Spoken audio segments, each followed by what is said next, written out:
가천대 네, 예방학과 안녕하세요. 정재훈 교수님과 함께 얀센 백신 관련해서 알아보겠습니다.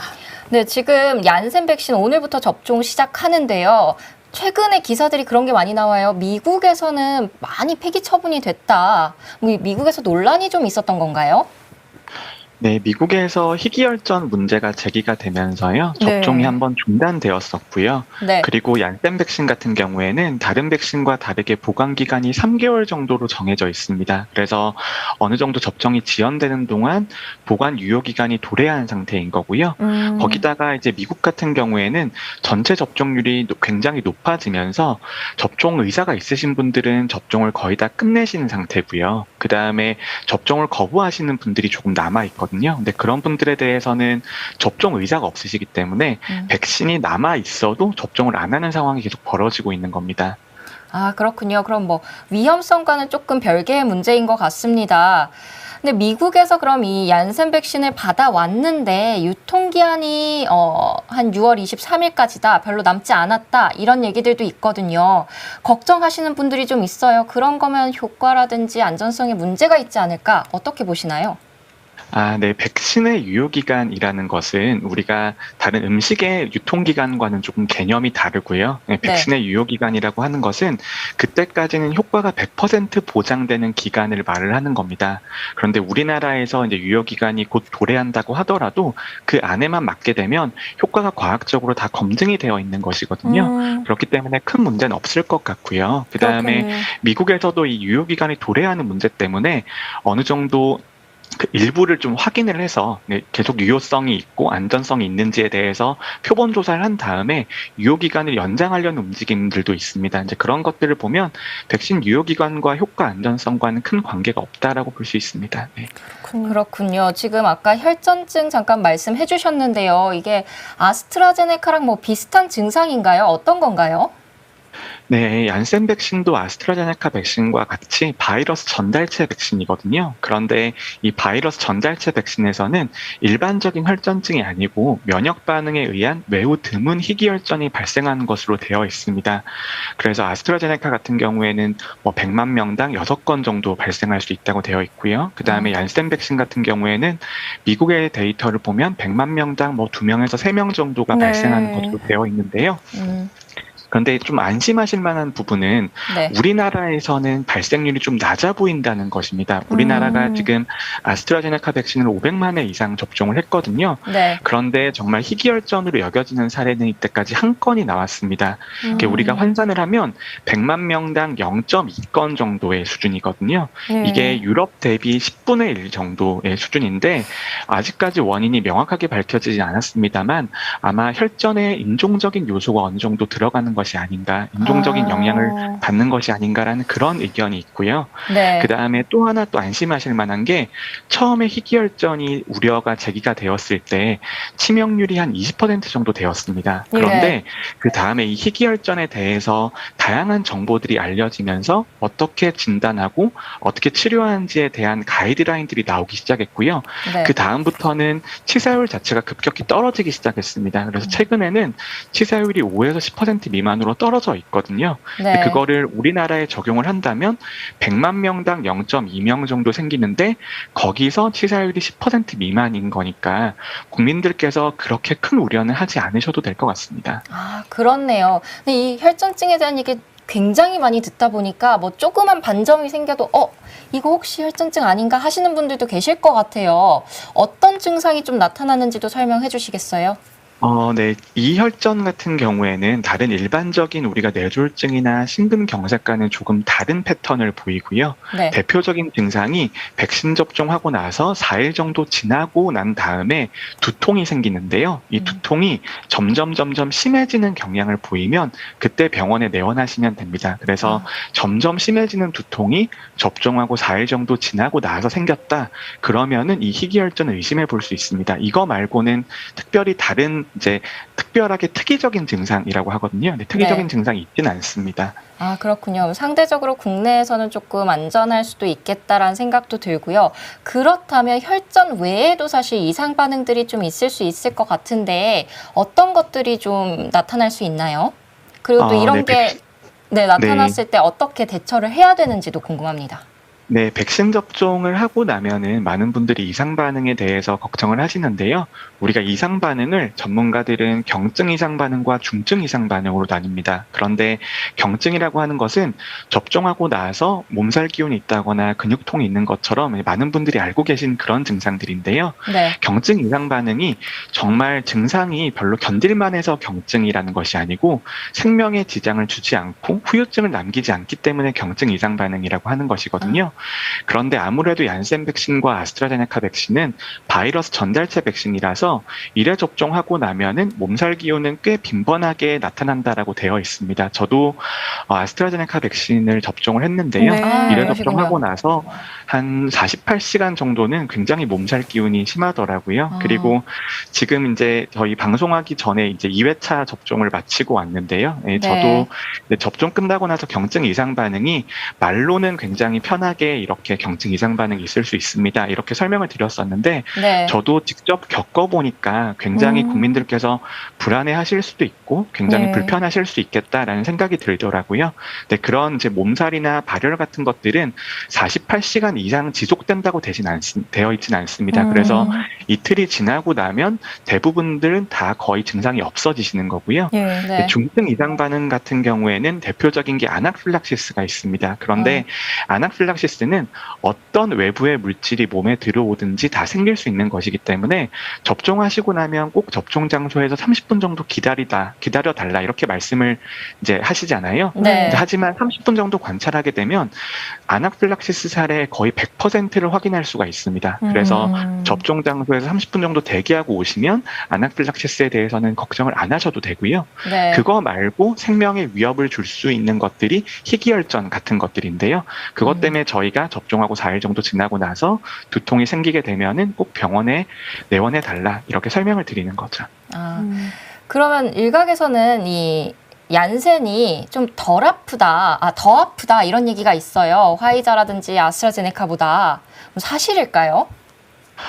네, 아직까지는 이제 명확한 근거가 나와 있진 않고요. 그리고 네. 이제 영국에서 굉장히 재밌는 연구가 하나 있었는데요. 어떤 건가요? 영국의 연구자들이 백신 접종하실 때 화이자를 맞으시는지 아스트라제네카를 맞으시는지 알려드리지 않고 접종을 해드렸습니다. 예. 그리고 그 다음에 어떤 이상 반응을 보고하시는지를 살펴봤는데요. 네.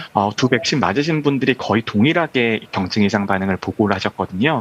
네, 그런 것들을 보면 백신에 따라서 우리가 경증 이상 반응을 느끼는 것이 어떻게 보면 선입견에 가까울 수 있다라는 그런 생각도 있고요. 네. 그럼에도 불구하고 어떤 백신을 접종하셨을 때 이 코로나19라는 것도 너무나 특별한 상황이기도 하고 많은 사람들이 백신을 접종하시는 것도 이제 일반적인 상황은 아니잖아요. 네. 그래서 많은 걱정이 있으실 텐데 그래도 조금 편안한 마음으로 접종을 하시면 더 견디기가 좀 쉬우실 것 같습니다. 네. 그러면 상당히 심리적인 요인에 의해서 사실 더 아프고 덜 아프고 느낄 수도 있을 것 같은데요. 그럼 이건 어떤가요? 남자한테는 그래도 얀센이 비교적 안전하다. 이것도 과학적으로, 의학적으로 좀 근거가 있는 얘기인가요?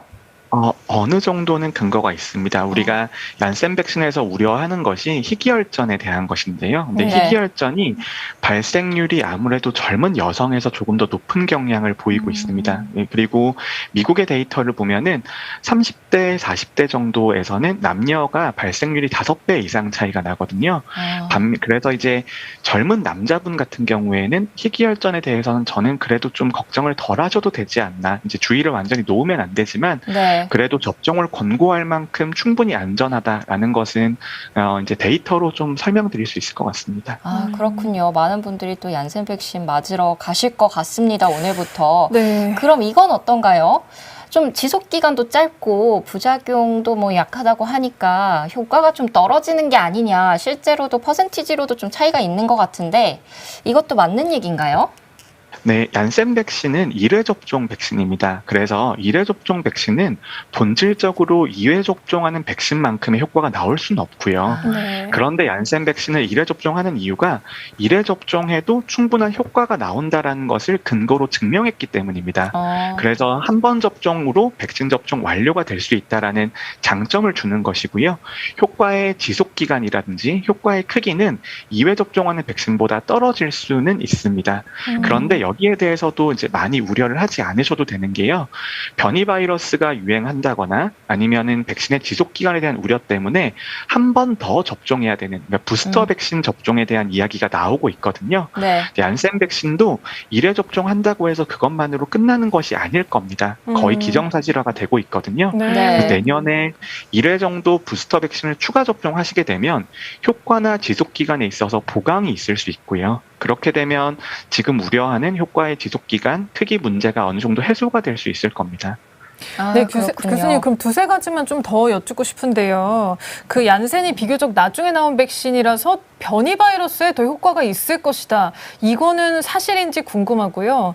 그 백신들이 이미 나온 이후에 변이 바이러스가 생길 경우에 백신을 맞는 게 어느 정도는 효과가 있을지 궁금하시다는 분들이 있거든요. 어떻게 봐야 돼요? 변이에도 효과가 네. 확실히 있을까요? 변이 바이러스에 대해서는 우리가 아스트라제네카나 화이자 백신 같은 경우에는 변이 바이러스가 많이 유행하기 전에 임상 3상 시험 결과가 나왔기 때문에 변이 바이러스에 대한 데이터를 제공하지 않습니다. 그런데 얀센 백신은 조금 더 나중에 나왔기 때문에 변이 바이러스에 대해서 어느 정도 효과가 있다는 것은 증명이 되어 있고요. 네. 이제 그럼에도 불구하고 효과가 일반적인 예전 바이러스보다는 효과가 조금 떨어진다고는 되어 있습니다. 그런데 이런 현상은 모든 백신에서 발견이 되는 것이고요. 그런데 백신의 효과라고 하는 것이 감염 예방 효과만 있는 것이 아니고 어떻게 보면 더 중요한 것은 중환자와 사망자를 막아주는 효과가 더 중요하거든요. 네. 그런데 변이 바이러스가 있다고 하더라도 이 백신이 중환자나 사망자를 막아주는 효과에 대해서는 아직까지 굉장히 좋은 것으로 되어 있습니다. 아, 그렇기 때문에 이제 변이 바이러스에 대해서도 어느 정도는 대응이 가능하다라고 보시면 될 것 같고요. 네. 근데 거기에 더해서 내년에 한 번 더 부스터 백신을 변이 바이러스에 맞춰서 나온 백신을 접종하시게 되면 조금 더 효과가 좋게 되겠죠. 그렇군요. 부스터 백신 맞아야 될 가능성 높다고 말씀해 주셨습니다. 그리고 정부가 지금 일부 해외 국가를 여행할 수 있도록 트래블 버블을 추진하겠다. 그러니까 이게 격리 면제 여행 권역 제도라는 거예요. 특정 국가에 대해서는 격리하지 않고 이제 나갈 수 있게 하겠다는 건데 이게 현재 상황에서 도입이 돼도 되는 건지 혹시 이런 것들이 방역에 좀 방해가 되진 않을지 물어보는 분들이 계셨습니다. 교수님께서 보시기엔 어떠세요? 저도 이제 굉장히 답답하고 벌써 네. 코로나19 상황이 1년 반 넘어가면서 해외여행도 가고 싶고 그런 마음들이 많이 드실 겁니다. 그리고 이제 우리가 백신 접종을 하면서 많은 나라들이 유행 상황들이 좋아지고 있거든요. 네. 근데 우리가 언젠가는 과거로 돌아가야 되지 않겠습니까? 네, 그런 의미에서 저는 트래블 버블이라든지 격리 면제라든지 이런 것들을 검토해 보는 것은 굉장히 바람직한 일이라고 생각을 합니다. 그런데 문제는 시기거든요. 네. 그러니까 우리가 지금 이 제도를 시행해도 될 만큼 국내 유행 상황이 안정적인가, 네. 그다음에 백신 접종이 충분히 이루어져 있는가에 대해서 검토가 좀 필요하고요. 이제 이런 제도를 시행했을 때 가장 걱정되는 게 해외에서 변이 바이러스가 유입이 될 가능성에 대해서 우려를 하실 텐데 그렇군요. 저는 지금 당장 시행하기에는 조금 이르다고 생각을 하고요. 네. 한 달이나 두 달 정도 지나서 고위험군에 대한 접종이 완전히 완료가 되고 그다음에 많은 국민들이 보호가 된 상태에서는 상대방 국가도 접종이 잘 되어 있고 유행 통제가 된 나라에 한해서는 할 수 있다라고 봅니다. 그런데 그렇군요. 지금 당장 폭넓게 넓히기에는 조금 이르지 않나 그런 생각입니다. 알겠습니다. 교수님 마지막으로요. 그 이제 혈전증 우려가 있다면 집에 있는 항응고제를 먹는 게 좀 도움이 되나요? 라는 질문이 들어와서 이거 괜찮은 거예요? 네. 그런 질문들을 정말 많이 하시는데요. 네. 네, 이 혈전 자체가 기전이 일반적인 항응고제로 해결할 수 있는 혈전과 기전이 완전히 다릅니다. 그래서 그 약을 드신다고 해서 혈전이 안 생긴다라는 근거는 없고요. 네. 그다음에 또 하나의 문제는 항혈전제 자체도 약물이기 때문에 거기도 부작용이 있습니다. 그런데 그 부작용의 위험을 크기로 계산을 해보면 접종해서 혈전이 생길 위험보다 항응고제를 드셔서 위험이 생길 거가 더 큽니다. 그렇기 때문에 전문가들이 절대 권고하지 않습니다. 그거는 네. 좀 어떻게 보면 더 위험할 수도 있습니다. 네. 알겠습니다. 네. 교수님 자세한 말씀 감사합니다. 앞으로도 백신 관련해서 또 말씀 주시면 좋겠습니다. 교수님 오늘 고맙습니다.